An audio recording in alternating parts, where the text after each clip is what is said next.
अब शुरू करते हैं आज की बातचीत। और सबसे पहले मेरे साथ इस वक्त जुड़े हुए हैं professor Lakshman Yadav, doctor Lakshman Yadav. Doctor Yadav, और मेहमान जब तक जुड़े उससे पहले मैं आपसे बात शुरू करना चाहता हूं।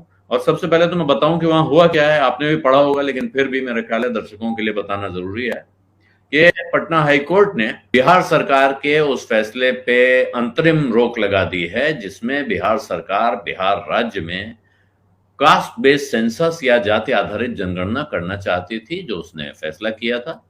और कोर्ट ने कहा है प्रथम दृष्टया कि कास्ट बेस्ड सर्वे जो है, कास्ट बेस्ड सेंसस कहें या कास्ट बेस्ड सर्वेक्षण कहें, जातियों के सर्वेक्षण का काम एक ऐसा काम है जिसे करने का राज्य सरकार को कोई अधिकार नहीं है। यह प्रथम दृष्टया उनकी टिप्पणी है कि राज्य को कोई ऐसा अधिकार नहीं है।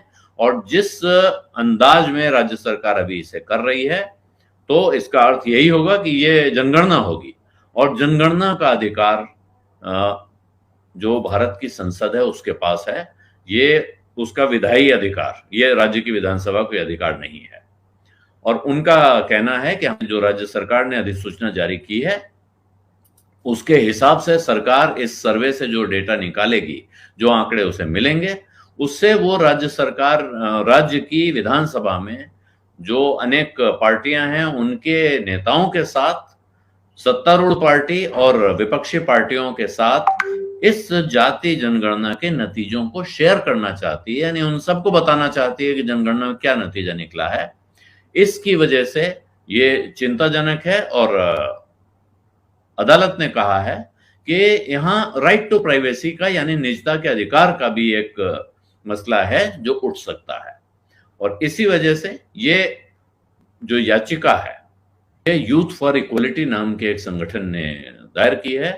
पटना उच्च न्यायालय के चीफ जस्टिस के विनोद चंद्रन और जस्टिस मधुरेश प्रसाद की बेंच ने ये याचिका सुनी।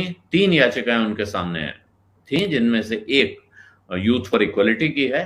और उसके बाद उन्होंने ये अंतरिम स्टे दिया है। साथ में इससे पहले 6 दिन पहले सुप्रीम कोर्ट ने पटना हाई कोर्ट को कहा था कि आप यूथ फॉर इक्वलिटी की याचिका को जल्दी से जल्दी सुनकर कंसिडर, डिसाइड एंड डिस्पोज, यानी कि आप उस पर विचार करें, फैसला करें और इस याचिका का निस्तारण करें। तो ये 3 दिन का समय उनको दिया गया था, लेकिन 6 दिन के बाद उन्होंने इसको कर लिया है। अब यहां ये बात आपको याद रखनी चाहिए कि बिहार सरकार ने 7 जनवरी को जाति आधारित सर्वेक्षण का काम शुरू किया था। और उनका कहना है कि वो इस राज्य की सभी जितने परिवार हैं, एक मोबाइल एप्लीकेशन के जरिए वो उन सब का डेटा जुटाना चाहती है।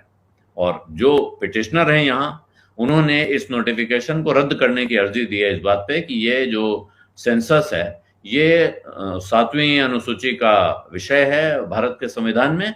सिर्फ केंद्र सरकार को ये अख्तियार है ये करने का। और उसने ये भी कहा है कि इसी वजह से सिर्फ केंद्र सरकार को ये करना चाहिए। ये नहीं समझ में आ रहा है कि वो क्या, उन्हें इसके आगे जो कारण है वो अभी तक की इस खबर से साफ नहीं है। लेकिन वो कह रहे हैं साहब, सेंसस एक्ट में भी ऐसा नहीं कहा गया है कि कास्ट बेस्ड सेंसस हो।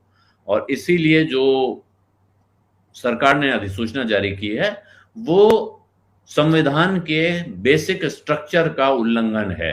तो ये एक गंभीर मसला उन्होंने उठा दिया है। अभी उस पर अंतरिम स्टे मिल गया है। इसके आगे क्या होता है पता चलेगा। लेकिन फिलहाल ये लगता है कि जो बिहार की सरकार है उसके लिए एक तरह का ये झटका साफ साफ दिख रहा है, क्योंकि उनको राजनीतिक अखाड़े में अगर देखें तो माना जा रहा था कि इससे बिहार सरकार को लाभ होगा, जो महागठबंधन है वहां। डॉक्टर लक्ष्मण यादव, अब मैं आपकी टिप्पणी चाहता हूं इस विषय पे। आप इसको कैसे पढ़ रहे हैं, इस याचिका को और इसके साथ जो अभी अंतरिम स्टे आया है इसको, और क्या इसका असर आपको दिख रहा है? शुक्रिया आलोक जी।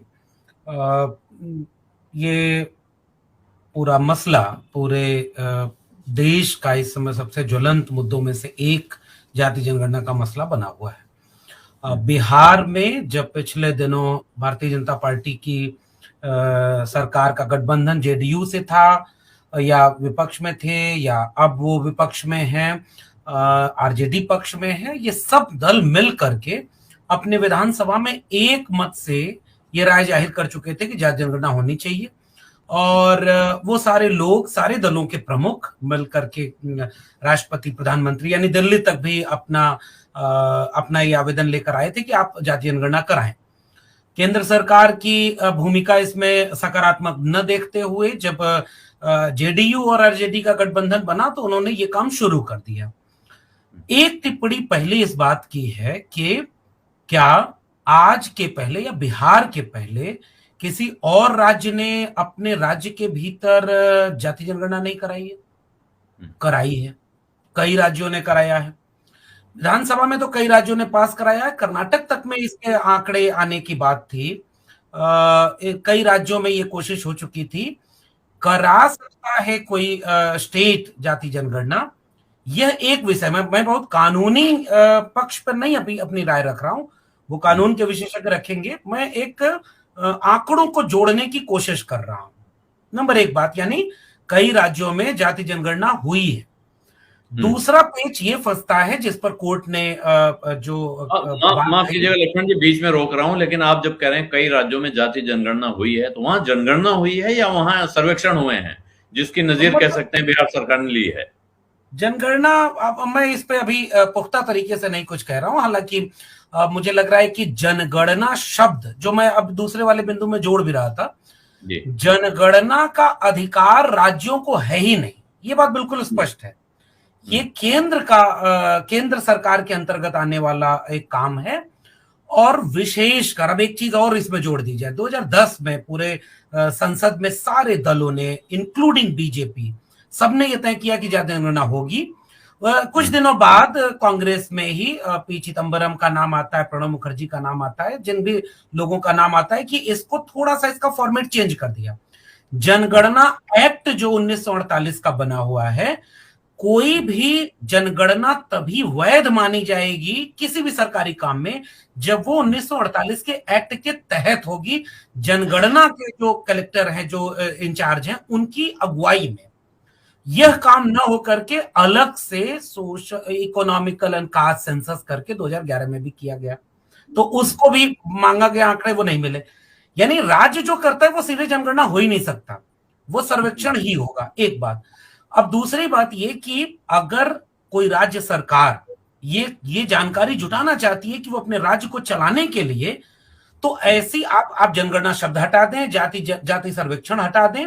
एक राज्य सरकार को यह अधिकार है कि वो अपने राज्य के बारे में सूचनाएं इकट्ठी करे और उन सूचनाओं के आलोक में वो अपनी योजनाओं को सुचारू रूप से रीशेप करती रहे।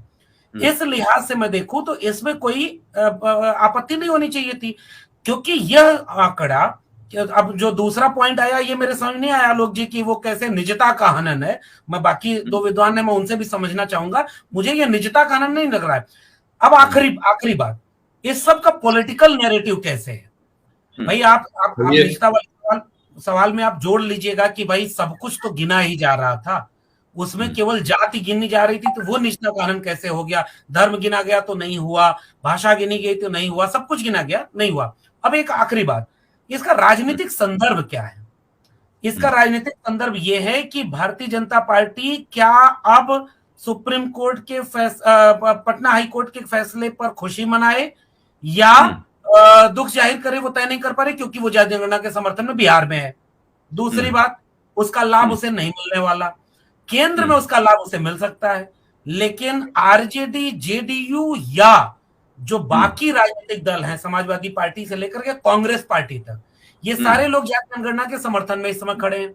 मुझे लगता है कि इसके बाद इसे एक मास मूवमेंट बनाने की दिशा में ये जाएंगे, जिसका लाभ इन विपक्षी दलों को मिल सकता है, क्योंकि कोर्ट के फैसले को खिलाफ जाने के बजाय इसे एक जन आंदोलन बना करके इसकी बहस को लोगों के बीच में ले जाएं, ताकि ये थोड़ा स्पष्ट हो कि जाति जनगणना होने से क्या लाभ हो रहा था और न होने से क्या नुकसान होगा। इसलिए मुझे लगता है कि इस फैसले ने एक पॉलिटिकल सेंसेशन तो पैदा कर दिया है। फिलहाल ये 3 बिंदु जी। तो ये सवाल जो अंत में आपने उठाया है डॉक्टर लक्ष्मण यादव, मैं बाकी दोनों लोगों के पास जाने से पहले आपसे ये बात समझना चाहता हूं, क्या लाभ होने वाला है जाति जनगणना से, और क्यों यूथ फॉर इक्वलिटी नाम का संगठन जो आरक्षण के खिलाफ बहुत आगे आके संघर्ष करता रहा है, वो इस सर्वेक्षण के खिलाफ याचिका लेकर गया है? वो पहले कुछ लोग होते थे ना आलोक जी की जब मंडल के विरोध करना हुआ तो कमंडल लेके साफ तौर पर आए थे। आज उन्हीं के रथ यात्रा के शिल्पकारों में से एक प्रधानमंत्री भी बने और बार बार जाति भी बताते हैं, तो उस पर भी नहीं जा रहा हूँ। विरोध करने के कई तरीके थे। बहुत समय तक मंडल का विरोध सीधे नहीं हो पा रहा था, तो कमंडल ले आकर के एक बड़ा नैरेटिव बनाया गया था। मंडल पार्ट 2 जब आया तो मंडल पार्ट 2 के विरोध में इस पूरे संघ, जहां तक मुझे याद है कि ये यूथ फॉर इक्वालिटी संगठन, ये मंडल पार्ट 2 के समय आया था जब हायर एजुकेशन में ओबीसी रिजर्वेशन आया था। मैं अब इस पे बहस पे फिर कभी बात करेंगे कि इन लोगों को ये क्यों ये बात समझ में नहीं आ रही थी कि दो डेटा का एनालिसिस कर लें। बिफोर मंडल पार्ट 2 ओबीसी कम्युनिटी का इन सारे एजुकेशनल इंस्टीट्यूशन में कितना रिप्रेजेंटेशन था और आफ्टर मंडल पार्ट 2 कितना हुआ। अगर ये आपको इंक्लूसिव दिख रहा है तो फिर इस देश में कम से कम इस तरह के संगठनों को खुलकर के बात बतानी चाहिए कि वो आरक्षण का विरोध करते क्यों है। नंबर एक बात, अब ये संगठन वही बना हुआ है जो हर बार इसका विरोध करता है। इस समय ये संगठन जाति जनगणना का विरोध या इस तरह के मानसिकता जो विरोध में है, वो ये कहती है कि अगर जातियां गिनी जाएंगी तो जातियों के बीच खाई बढ़ जाएगी, जातियों के बीच वैमनस्य बढ़ जाएगा, जातिवाद की गिरफ्त में ये देश चला जाएगा। ये दिखाने वाला तर्क है। अंदर वाला दूसरा तर्क क्या है कि आरक्षण की मांग बढ़ जाएगी। कहीं ऐसा ना हो कि कुछ जातियां आरक्षण की ज्यादा मांग करें क्योंकि उनकी हिस्सेदारी पता चल जाएगी। मैं ये दोनों तर्कों को एक लाइन में जवाब देना चाहता हूं। जानने तो दीजिए, इस देश को पता चले। जैसे मिसाल के तौर पर बहुत सारे लोग ये आरोप लगाते हैं कि ओबीसी में बहुत सारी जातियां ताकतवर हो गई हैं, शेड्यूल कास्ट में बहुत सारे लोग ताकतवर हो गए, अब उन्हें आरक्षण से बाहर कर देना चाहिए। हम भी चाहते हैं कि आरक्षण की प्रक्रिया का पुनर्विश्लेषण हो, पुनर्मूल्यांकन हो, मगर उसके लिए भी तो आंकड़े चाहिए होंगे। कौन ज्यादा ओवर रिप्रेजेंटेड कौन हो गया, अंडर रिप्रेजेंटेड कौन रह गया, या क्या ये रिप्रेजेंटेशन उनके लिए सफिशिएंट है, क्या आरक्षण उनके लिए पर्याप्त है। इस बहस को इस देश में तब तक नहीं तार्किक रूप से रखा जा सकता जब तक तथ्य न सामने हो। और तथ्य जानने के लिए आरक्षण विरोधियों को भी जाति जनगणना का समर्थन करना चाहिए, क्योंकि जातियों के बीच खाई तो भाई अभी भी बनी हुई है जब जातियां नहीं गिनी जा रही हैं। बहुत सारे अन्य अत्याचार हैं, वो फहरिस्त बहुत लंबी हो जाएगी। यानी जाति नहीं गिनते तो भी खूब पर्याप्त जातिवाद इस देश में है। दुनिया के दूसरे देशों में एंटी कास्टिज्म जब बिल पेश हो रही है तो वहां भी आप देखिए आलोक जी, एक दृश्य था। एक तरफ ये लोग थे जो बाबा साहब अम्बेडकर की तस्वीर लिए थे कि ये कानून बहुत अच्छा है कि अगर आप जातिवाद करेंगे तो आपको सजा मिलेगी। वहां विदेश में भी कुछ लोग ऐसे थे जो कह रहे थे ये कानून बहुत गलत है, वो सारे भारतीय थे। ये कम से कम इस देश को खुली बहस की तरफ हम ले चले कि कौन इसका विरोध कर रहा है। मेरा मानना है कि ये आंकड़े जो आएंगे, आरक्षण की बहस हो, जाति की केंद्रित वैमनस्य की बहस हो, प्रतिनिधित्व की बहस हो, ये बहस ज्यादा तार्किक होगी। इसलिए राष्ट्र के पक्ष में है जाति जनगणना, ये मेरा पक्ष है जी। ठीक है, आपका कहना है कि राष्ट्र के पक्ष में है और बहस से पहले आपके पास अगर ग्राउंड के फैक्ट्स होंगे तो आप बेहतर बहस कर पाएंगे, आप जिस पक्ष में भी खड़े हों। डॉक्टर लक्ष्मण यादव, ये गणित आपको कहां जाती दिख रही है? दरअसल साफ साफ देखें तो कौन किसकी राजनीति को लाभ पहुंचा रही थी, किसको नुकसान पहुंचा रही है, और क्या उनके समर्थक समझते नहीं है? देखिए, भारतीय जनता पार्टी मुझे लगता है कि जिस हिसाब से पिछले 10 साल से राजनीति कर रही है, वो इतनी पेचीदगी से किसी दूसरे मुद्दे में नहीं फंसी। आंदोलन बहुत हुए, किसान आंदोलन हुआ, उसमें झुकना पड़ा। 13 पॉइंट रोस्टर का आंदोलन हुआ, उसमें उन्हें झुकना पड़ा। SC/ST एट्रोसिटी प्रिवेंशन एक्ट था, उसमें भी अध्यादेश लाना पड़ा। ये सब हुआ 9 साल में, बहुत कुछ हुआ। इन सब में ये एक मुद्दा है जाति जनगणना का जो दार्शनिक रूप से भारतीय जनता पार्टी के सामने एक चुनौती पेश कर रहा है, वैचारिक और दार्शनिक धरातल पर। मिसाल के तौर पर चाहे किसान हो, नौजवान हो, या कोई भी मुद्दा जहां भारतीय जनता पार्टी या तो शिकस्त पाती हुई दिखती है, या वो जो अपने एजेंडे को जब आगे करती है, तमाम और कई मुंह है ना, आरएसएस के कई मुंह हैं जो बड़े मुंह से नहीं बोलते, तो उन एजेंडे पर जब बात करती है तो वो विचार लोगों तक जाता है, वो चुनाव में फायदा कराता है। बहुत सारे बहुत जरूरी मुद्दे हाशिए पर चले जाते हैं और बहुत तेजी से ध्रुवीकरण हो जाता है, जिसका लाभ भारतीय जनता पार्टी को मिलता है। जाति जनगणना एक ऐसा मुद्दा है जो उनके ध्रुवीकरण के सामने सबसे बड़ी चुनौती बना हुआ है। जो धार्मिक ध्रुवीकरण है उसके सामने वो जाति की पहचान को आगे ले आता है। विरोध सीधे कर नहीं सकते, आज तक, मतलब मुझे लगता है 2018 में राजनाथ सिंह का वो आखिरी बयान है जब उन्होंने कहा था कि नहीं हम जाति जनगणना कराएंगे, लेकिन 2019 के बाद से कोई बयान सकारात्मक तो नहीं आया है। एक दो बार ऐसा बयान जरूर आया है कि नहीं जाति जनगणना की जरूरत नहीं है और तमाम तरह से, लेकिन भारतीय जनता पार्टी जनगणना ही न कराए क्योंकि जाति जनगणना का दबाव बना हुआ है। मुझे तो ये एक दृश्य दिख रहा है, क्योंकि सीधे वो नाराजगी मोल नहीं लेती। दूसरी बात, ओबीसी की तमाम जातियों के भीतर शेड्यूल कास्ट की गिनती होती है, शेड्यूल ट्राइब की गिनती होती है, धर्म गिना जाता है, सब कुछ है। दो पहलू इस समाज के, दो पक्ष ऐसे हैं जो नहीं गिने जाते, अदर बैकवर्ड कास्ट कम्युनिटी जो है और दूसरा अपर कास्ट। कई लोग कहते हैं कि जनगणना को ओबीसी की गिनती की तरह कर दिया जाए। मैं कहता हूं नहीं, ये कतई नहीं। जनगणना का मतलब होगा सबकी जातिगत जनगणना, सबकी गिनती हो। गैर बराबरी जैसे ही खुलेगी, प्रतिनिधित्व और हिस्सेदारी के तमाम दावों की भी शिनाख्त की जाएगी और जहां इनको जवाब देते नहीं बनेगा। इसलिए राजनीतिक रूप से भारतीय जनता पार्टी के सामने इस समय अगर कोई सबसे बड़ा मुद्दा चुनौती बना हुआ है तो जाति जनगणना का। अब इस घटना के बाद क्या होगा? इस घटना के बाद तो मुद्दा और गर्माएगा, बहस और तेज होगी। ये अभी तो बहस होगी कि निजता का उल्लंघन किन किन पहलुओं पर है और अंतरिम आदेश है। जाहिर सी बात है इसकी प्रतिक्रिया में और पुख्ता तरीके से लोग सामने आएंगे। भारतीय जनता पार्टी कैसे इसमें हाशिए पर या नुकसान में है, इसका उदाहरण बिहार खुद ही है। बिहार में अभी शमी भाई ने बिल्कुल ठीक कहा, बयान आप सिलसिलेवार देखिए, कोई बड़ा नेता उसमें बयान नहीं देगा। वो कह रहे हैं कि ये चाहते ही नहीं कि जाति जनगणना हो, नीतीश कुमार। यानी बिहार बीजेपी चाहती है कि जाति जनगणना हो। अगर बिहार बीजेपी को मौका मिलेगा तो उनसे बेहतर वकील करके वो जाति जनगणना का पैरवी करेंगे और जनगणना जल्दी करवा देंगे। अब ये सवाल तुरंत पलट के यहां जाएगा जो तेजस्वी यादव ने पूछा कि जिन राज्यों में आपकी सरकार है वहां क्यों नहीं आप चाह रहे? आपके प्रधानमंत्री जाति बता रहे हैं, राष्ट्रपति की जाति बता रहे हैं, कैबिनेट मंत्री की जाति बता रहे हैं, तो जातियां गिनने में क्यों नहीं हो रहा है? इसलिए मुझे लगता है आलोक जी, ये पूरी बहस बिहार मंडल आंदोलन की जमीन रहा है। बिहार बहुत कोशिश की जा रही है सांप्रदायिक आग में झोंकने का, लेकिन फिर भी बिहार अपने तमाम सीमाओं के बावजूद इस तरह की वैचारिक जमीन तो रहा है।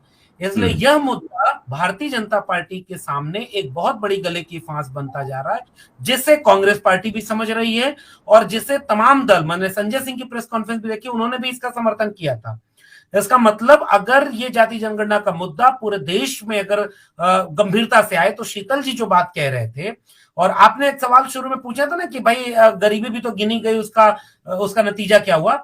जितनी भी योजनाएं, ईडब्ल्यूएस तो अभी रिजर्वेशन के लिए टर्म आ गया, जितने भी ईडब्ल्यूएस इकोनॉमिकली वीकर सेक्शन के लिए इस देश में 75 साल में बनाई गई हैं, उसके लिए आंकड़े अगर ना होते तो वो एक भी योजना नहीं बन पाती। और ओबीसी, एससी, एसटी तीनों के लिए फेलोशिप कितनी दी जाएगी, कहां इनको मौका दिया जाएगा, ये सारी पॉलिसी डेटा बेस्ड होती है। अगर डेटा एनालिसिस नहीं होगा तो आप पूरा नेशन चलाने की पॉलिसी नहीं बना पाएंगे, और अगर आप पॉलिसी अभी तक बना रहे हैं तो वो बायस्ड है। ये जो खुली बहस नहीं हो रही, इसलिए ये मुद्दा खुलकर नहीं आ रहा है। इसलिए जाति जनगणना जरूरी है और मुझे लगता है कि ये बीजेपी के खिलाफ जाएगा, बशर्ते कि तमाम विपक्षी दल जिन पर अभी भी, शीतल जी ने बहुत शानदार एक बात कही, वही बात कह के खत्म कर रहा हूं। एक बार देखिएगा ना, ये विरोध करने वाले, शीतल जी ने कहा ना कि वो यूथ फॉर इक्वालिटी में कौन कंप्लेन करने वाला, उसकी जाति देखिए। मैं उसमें जोड़ दूं जज के साथ वकील की भी जाति देखिए, उन पत्रकारों की जाति देखिए जो बिल्कुल इसमें वाहवाही कर रहे हैं कि बिल्कुल गलत है। जाति जनगणना खिलाफ जितने लेख लिखे गए उन सब में जातियां देख लीजिए। ये सारी चीज बता रही कि इसका नुकसान किसको होने वाला है, या जो इस हेजेमनी को ब्रेक नहीं होने देना चाहता। मुझे लगता है अगर ये इसका दबाव इन विपक्षी दलों पर कम होगा, कांग्रेस, आरजेडी, सपा, आम आदमी पार्टी, अगर भीतर से इनके मन में ये ख्याल आए कि हाँ हम नियत सही रखते हैं कि जाति जनगणना कराएंगे, तो ये 24 के चुनाव के सामने सबसे बड़ा मुद्दा बनेगा जो निर्णायक होगा। शुक्रिया।